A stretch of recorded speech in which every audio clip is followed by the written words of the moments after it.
ఏ రోజు మనం ఓ 500 ఏళ్ల నాటి కథ గురించి మాట్లాడుకుందాం. ఇది స్నేహం, ద్రోహం వీటన్నిటినీ మించి మనందరిలో ఉండే అహంకారం, గర్వం మనల్ని ఎంతలా మార్చేస్తాయో చెప్పే ఒక అద్భుతమైన కథ. అప్పట్లో ఒకప్పుడు ఒక గొప్ప కావ్యం రాయాలంటే అందులో సంస్కృతం పదాలుండాల్సిందే.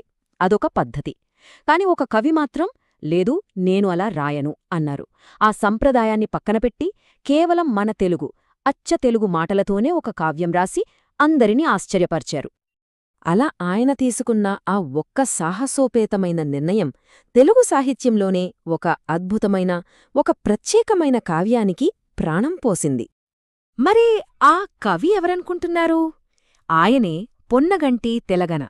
సంస్కృతం నుంచి ఒక్క పదం కూడా తీసుకోకుండా పూర్తిగా అచ్చ తెలుగులో యయాతి చరిత్ర అనే కావ్యం రాసిన మొట్టమొదటి కవి. ఆలోచించండి, అప్పట్లో అదెంత పెద్ద విషయమో. అసలు ఆయన ఎందుకు అలా చేశారు? కేవలం ఒక కథ చెప్పడం కోసమేనా? కాదు. తన మాతృభాష, మన తెలుగు ఎంత అందమైనదో, ఎంత శక్తివంతమైనదో అందరికీ తెలియజేయాలనే తపనతో చేశారు. సరే, ఇక ఆ కావ్యంలోని అసలు కథలోకి వెళ్దాం.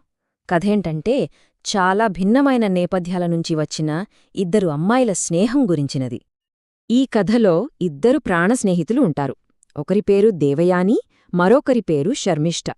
వీళ్ళిద్దరూ ప్రాణానికి ప్రాణం. కాని వాళ్ల స్నేహానికి అతిపెద్ద అడ్డంకి వాళ్ల మధ్య ఉన్న సామాజిక హోదా అని వాళ్లకప్పుడు తెలీదు. వాళ్ల స్నేహం ఎంత గొప్పదంటే, మాటల్లో చెప్పాలంటే మా దేహాలు రెండే కాని మా ప్రాణం ఒకటే అనుకునే అంత విడదీయరాని బంధం వాళ్లది. అయితే ఒకరోజు వాళ్లు సరదాగా నది ఒడ్డున ఆడుకుంటున్నప్పుడు అనుకోకుండా ఒక సంఘటన జరిగింది. అదే వాళ్ల బంధాన్ని ఒక పెద్ద పరీక్షకు గురిచేసింది. ఏమైందంటే, వాళ్లు నదిలో ఆడుకుంటున్నప్పుడు సడన్గా ఒక పెద్ద సుడిగాలి వచ్చింది. ఆ గాలి ఎంత బలంగా వీచిందంటే ఒడ్డున ఉన్నవాళ్ల బట్టలన్నీ ఎగిరిపోయి చెల్లాచెదురుగా పడిపోయాయి.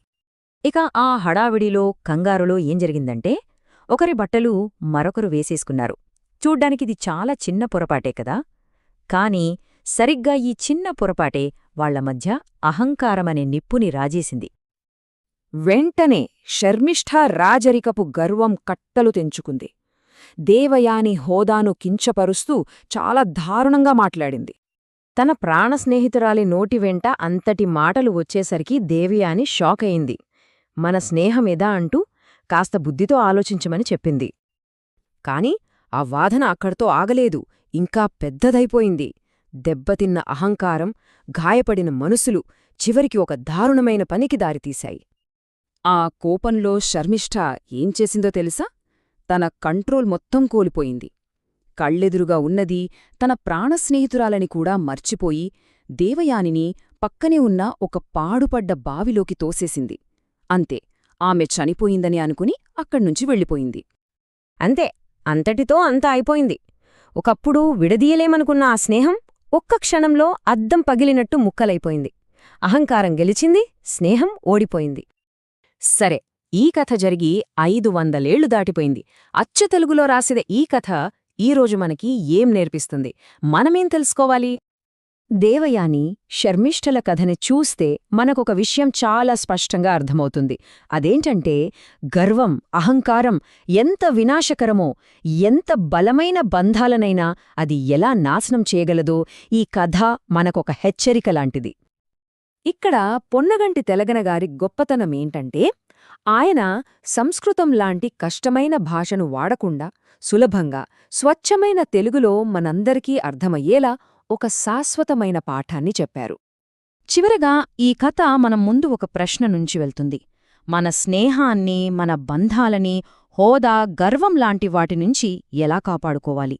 500 ఏళ్ల క్రితం ఈ ప్రశ్న ఎంత ముఖ్యమో నిజానికి ఈ రోజు కూడా అంతే, బహుశా అంతకంటే ఎక్కువ ముఖ్యం.